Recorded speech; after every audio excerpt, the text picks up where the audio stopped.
Un mot sur les aspects autres qui ont été évoqués ce matin sur les stablecoins, parce que non seulement ça bouge au niveau business, mais ça bouge au niveau juridique aussi et réglementaire. C'est ça que je voulais évoquer. Donc, je passe sur tout ça parce que vous savez. Ce qui est intéressant, c'est vous avez vu l'annonce Mastercard, Kraken, Robinhood. Cette annonce est quand même assez intéressante parce qu'on a le lien, on vous l'a déjà dit, hein, entre finalement une plateforme globale qui est Kraken, un courtier qui est Robinhood, et puis, je ne veux pas le dessin, sur Mastercard.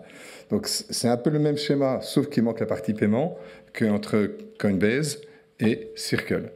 Et de nouveau, on a des acteurs globaux, en tous les cas, Kraken est un acteur global, Mastercard est un acteur global, deux acteurs globaux, justement, pour revenir à ce qu'on disait à la seconde, qui s'allient pour faire un stablecoin en euros, car c'est ça qui est intéressant, c'est un stablecoin en euros, et pas uniquement un stablecoin en dollars.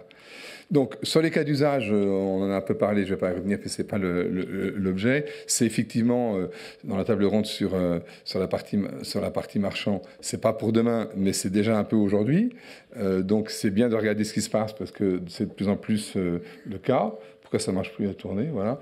Ce qui est surtout intéressant, c'est de voir comment les régulateurs européens et les politiques européens voient tout ce monde-là. Mais ils le voient, ça dépend.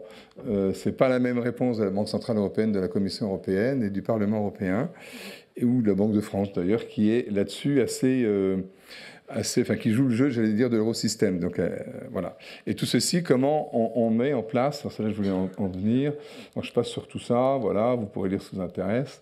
Enfin, un point intéressant quand même, c'est du Canada Dry, hein, à un moment, c'est-à-dire c'est quoi la différence entre un jeton de monnaie électronique, donc un stablecoin, et un fonds, au sens de directive service de paiement, que vous connaissez par cœur.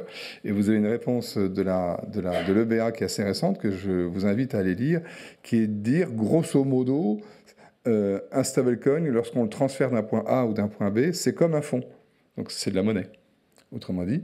Et donc, ça fonctionne comme un fonds. Donc, ceux qui font des transferts de stablecoin doivent être réglementés comme des acteurs de paiement.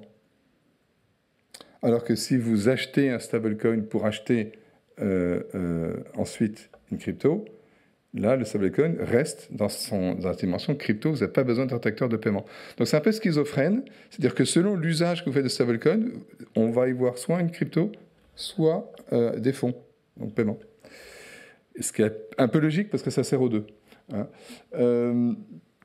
Là aussi, on a une grande révolution qui arrive avec, surtout côté Amérique, où les banques américaines commencent à émettre des dépôts tokenisés.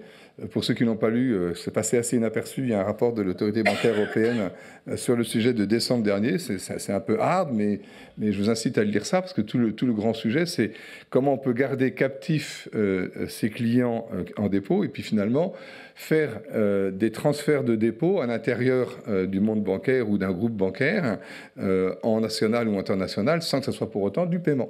Donc, comment je peux me servir du dépôt pour mettre des dépôts en garantie sous forme tokenisée, ou me servir du dépôt pour faire quand même un transfert entre deux clients d'une même banque.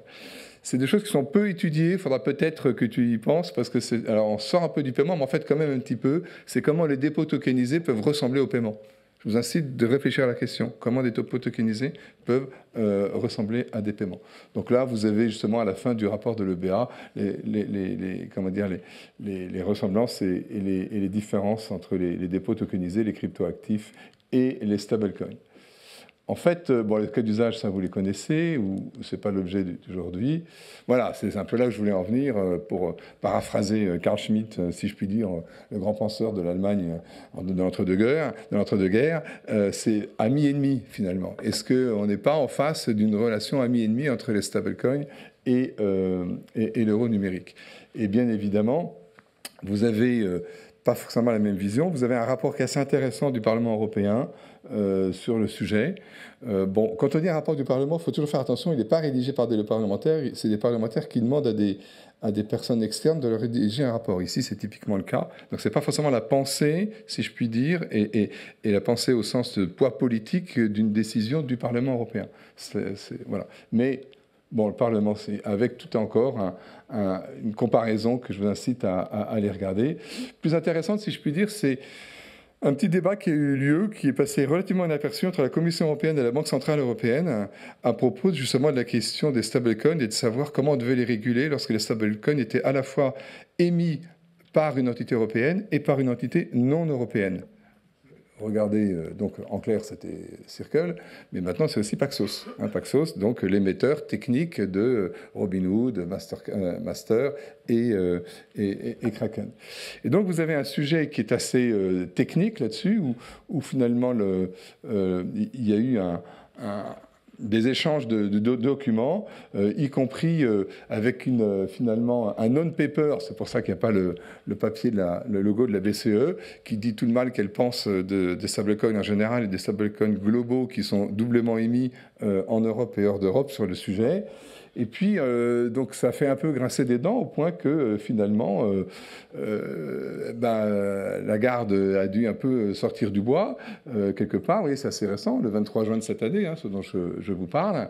Et donc, demande là-dessus d'une clarification. Ça tombe bien. A priori, la Commission ne suivrait pas la BCE et serait plutôt pour permettre à des stablecoins qui ont des doubles émetteurs, un émetteur en Europe et hors d'Europe, de pouvoir continuer à travailler, même si le règlement européen n'était pas prévu pour ça. C'est un peu technique, tout ce que je vous dis, mais derrière cette technicité, en fait, se cache véritablement la discussion entre la Banque centrale sur les stablecoins, en général.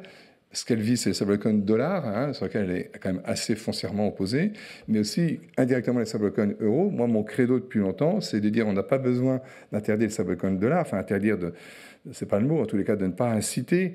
Par contre, on aurait besoin d'un discours de la Banque centrale et plus globalement des banques centrales nationales pour inciter les acteurs européens à émettre des stablecoins euros. Parce que sinon, qu'est-ce qui va se passer ? C'est les Robinhood, c'est les Kraken, c'est les autres qui vont émettre ces stablecoins en euros. Et demain, vous allez vous réveiller, le marché sera pris. Il sera pris. C'est toujours plus compliqué de prendre un marché quand il est déjà pris. Et je vous rappelle qu'en matière de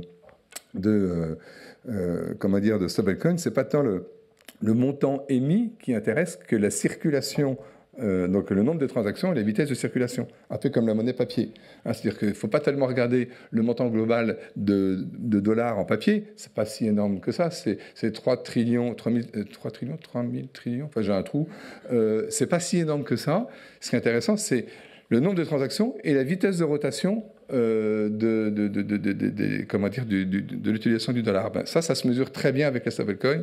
Et comme vous savez, c'est le chiffre qu'on donne toujours, il y a plus de transactions aujourd'hui en stablecoin qu'en Visa Mastercard, cumulées.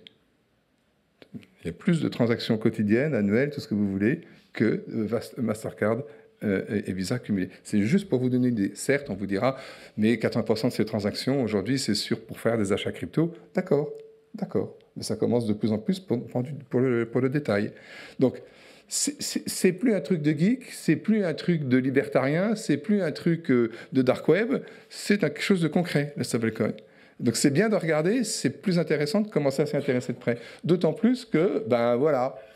Donc, le 4 juillet, on ne travaille pas aux États-Unis, mais le 7, va avoir le vote final par la Chambre des représentants sur ce qui a été adopté par le Sénat, par une majorité assez écrasante, 2 tiers, 1 tiers. Donc on n'est pas du tout dans les oppositions qu'on nous montre dans les journaux européens entre une administration américaine Trump très républicaine et puis en face des sénateurs ou des représentants démocrates qui sont vent debout. Là, on a un texte de loi qui est adopté 2 tiers, 1 tiers. On aimerait avoir ça en France d'ailleurs. 2 tiers, 1 tiers qui légalise les stablecoins. Et là, le lendemain donc le 7 ou le 8 juillet, je ne dis pas le lendemain au sens physique, mais vous allez avoir tout un tas de banques américaines qui vont émettre leur stablecoin, et pas uniquement les Circle ou autres, etc. Ça, c'est moi qui travaille dans un cabinet américain, je peux vous dire que je n'ai pas un jour où je reçois des dizaines de mails de gens de mon cabinet disant on a vu telle banque, on a vu tel fonds d'investissement, on a vu telle société de gestion qui sont en train de travailler sur les sujets stablecoin, la banque en tant qu'émetteur, la société de gestion en tant qu'instrument de règlement livraison, etc., etc.